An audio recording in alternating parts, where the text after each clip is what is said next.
What's up, everybody? Welcome back to another video on the Two Models channel. And in this video, we're popping the hood on the 2G Eclipse and we're installing a short ram air intake. Should be fun. Straight from eBay. Let's get it.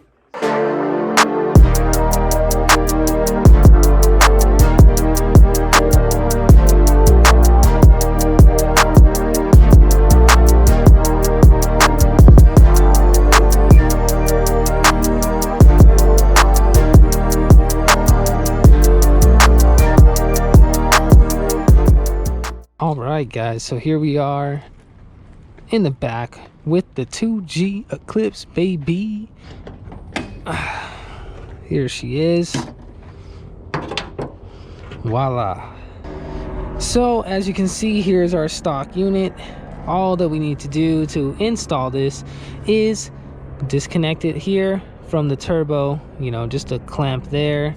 We're going to disconnect a couple hoses. Well, one for the blow off valve here.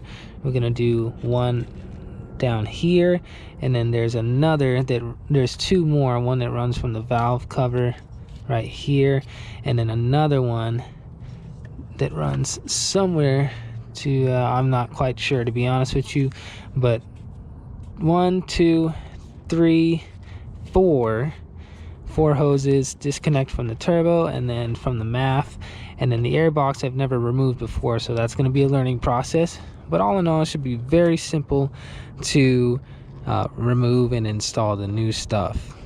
I mean, this is probably one of the easiest mods you can ever do to any car, so hopefully, and we know how that goes when something's supposed to be easy. It doesn't always go our way, but this is an intake, so how hard could it be? And today I have my lovely partner here to help me and just be here for moral support. My girl Jinx. Holla at him, Jinx. Say something. That's right. So yeah, she's gonna join us in the installation of the intake. Now we have it right here in the box, as you saw. Bam! Check it out. Air filter, intake, and all the proper hoses and the MAF adapter. So we're gonna go ahead and get this going. So I'm using a 10mm socket on the clamp that clamps onto the turbo. I'm just gonna loosen that bad boy up. Got that hose and that hose down there off, and then of course we got this skinny one that's right here. Just pop that off real nice and smooth. So I'm gonna use my 10mm on this one.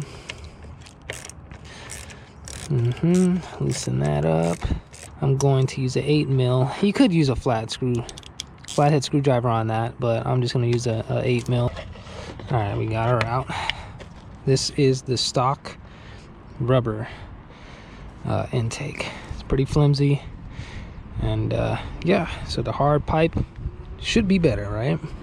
At least we hope so.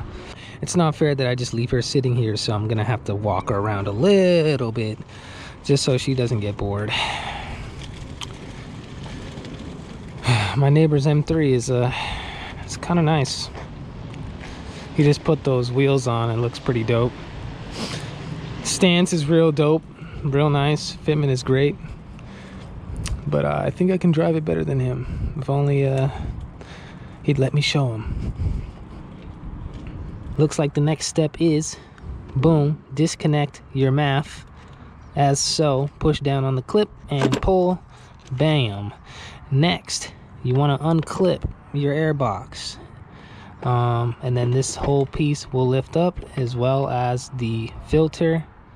Wow, look at all those leaves. That's pretty filthy.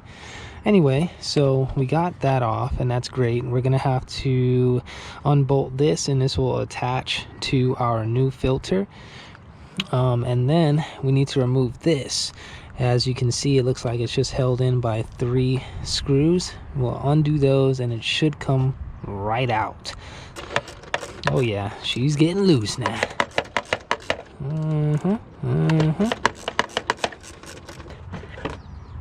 Hey girl, you calm down over there. And she's out. Would you look at that? She's a little crusty here. All right, so guys, The adapter just pops into the little rubber, whatever you want to call this, and then obviously you'd clamp it down. And it also comes with new hardware. And so just hold on, James, patience. Now to remove this, it's just going to be some 10mm bolts. So you're just going to crack these loose, take it off, and then I believe you just, well, simply bolt it on to the adapter of the new filter.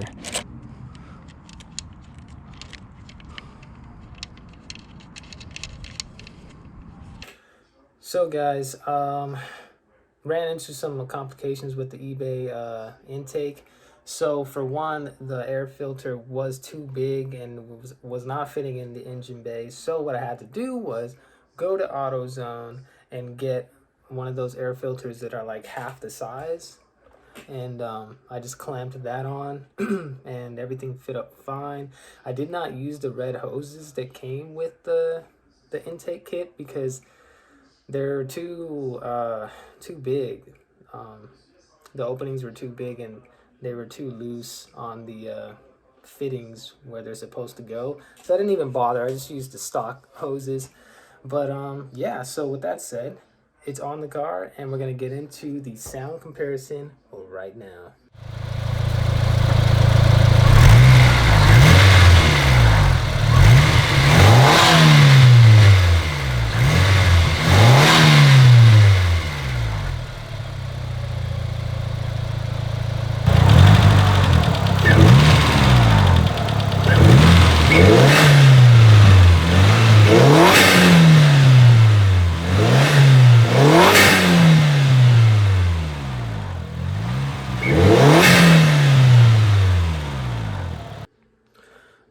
So guys, there you have it. That's the sound comparison.